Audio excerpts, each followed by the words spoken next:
गिबियावनो साफ्रोमबो नायगिरि बिथांमोनखौ अल बड' डिजिटेल जार्नालिस्ट एस'सिएशननि जानानै गाहाम हामलायनायखौ जासिबाय।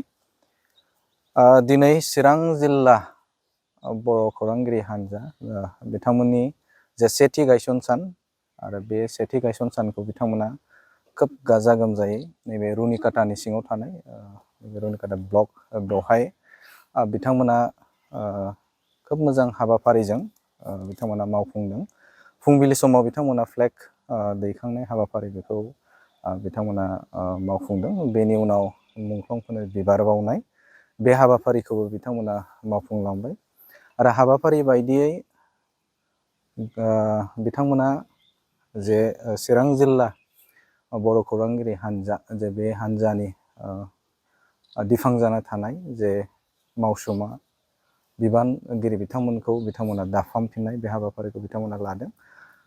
आरो लोगोसेनो बे हाबाफारियाव आङो अल बड' डिजिटेल जार्नालिस्ट एस'सिएशननि जानानै बेवहाय बाहागो लाफैदों आरो बाहागो लानो मोननानै खोब गोजोननायखौ मोनदों आरो बिथांमोननि जे इउनिटि बे इउनिटिखौ नुनानै आं जोबोद गोजोनदों। लोगोसेनो बेखौ फोरमायगोन जे बिथांमोना साफ्रोमबो जे खौरांगिरि बे खौरांगिरिफोरा लोगो नांनानै बिथांमोना फैयै खौसेथिनि गेजेरजों बिथांमोना 1 बोसोर आबुं जाबाय। आं बिथांमोननिसिम आंनि गोसो गोरबोनिफ्राय अल बड' डिजिटेल जार्नालिस्ट एस'सिएशननि गाहाम हामलायनायखौ जासिबाय।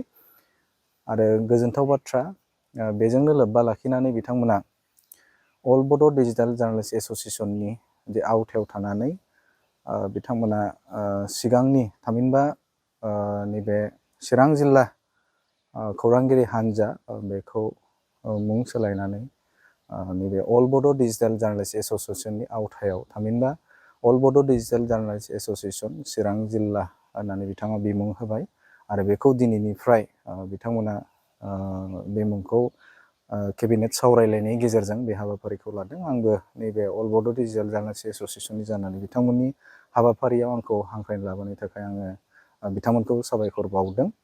आं मिजिंथिदों बिथांमोना फैबाय थानाय समाव बिदिनो इउनिटि खौसेयै थानानै बिथांमोना खामानि मावगोन आरो बिथांमोना गोजाम थाखानाय जे आफादगिरि हिसाबाव निजोम बर' बिथाङा दङ, गाहाय नेहाथारि महराव फाखन गयारि बिथाङा दङ आरो गोबां दैदेनगिरिफोरखौ लानानै बिथांमोना बेखौ दैदेननो थाखाय सिगांदों।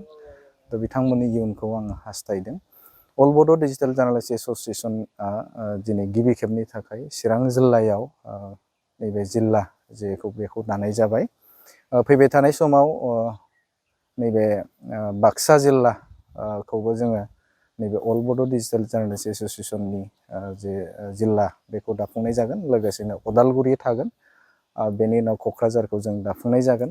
थिग बेबायदिनो बिटिआर हालामनि गंफ्रोमबो जिल्ला बे जिल्ला खोन्दोआव जोङो अल बड' डिजिटेल जार्नालिस्ट एस'सिएशनखौ दाफुंनो थाखाय जोङो थियारि। आरो नैबे बिथिंनि गेजेरजोंनो आं बेखौ फोरमायनो लुबैगोन, अल बड' डिजिटेल जार्नालिस्ट एस'सिएशना जे मोनसे थांखि, जिहेतु खौरांगिरिफोरनि गेजेराव बर' खौरांगिरिनि गेजेराव मोनसे जे इउनिटि बा खौसेथि, बे खौसेथिखौ लाबोनो थाखाय जों बे हाबाफारिखौ थामहिनबा नैबे अल बड' डिजिटेल जार्नालिस्ट एस'सिएशनखौ जों लानाय जादों। गोबां जेंना फैयो खौरांगिरि महराव, जिहेतु आथिखालाव खौरांगिरि होननानै बुङोब्ला माखासे मानि फिल्डआव खामानि मावनायजों लोगोसे निउस फोसावनायाव गोबां जेंनायाव मोगा मोगि जानो गोनां जायो। बै मोगा मोगिखौ जोङो खौसेयैनो ज' थालायनानै जोङो माबोरैहाय बेखौ जों सुस्रांनो हायो, बेखौ नोजोर बोनानै जोङो अल बड' डिजिटेल जार्नालिस्ट एस'सिएशनखौ जों दाफुंनाय जादों। बिटिआर हालामनि अनगायैबो जोङो फैबाय थानाय समाव गुबुन गुबुन जिल्लाफोराव नैबे अल बड' डिजिटेल जार्नालिस्ट एस'सिएशनखौ जों दानो थाखाय जोङो सिगांदों। दा बेवहाय बर'नि साफ्रोमबो खौरांगिरि, जि गिदिर फिसा चेनेलानो जाथों, गासैबो खौरांगिरिफोरखौ फैबाय थानाय समाव खौसेथि, बे खौसेथिखौ आङो नैबे समाव थानो थाखाय आं खावलायदों आरो लोगोसेनो फैबाय थानाय समाव ज' खामानि मावलांनो मोनगोन बेखौ मिजिंथिबाय।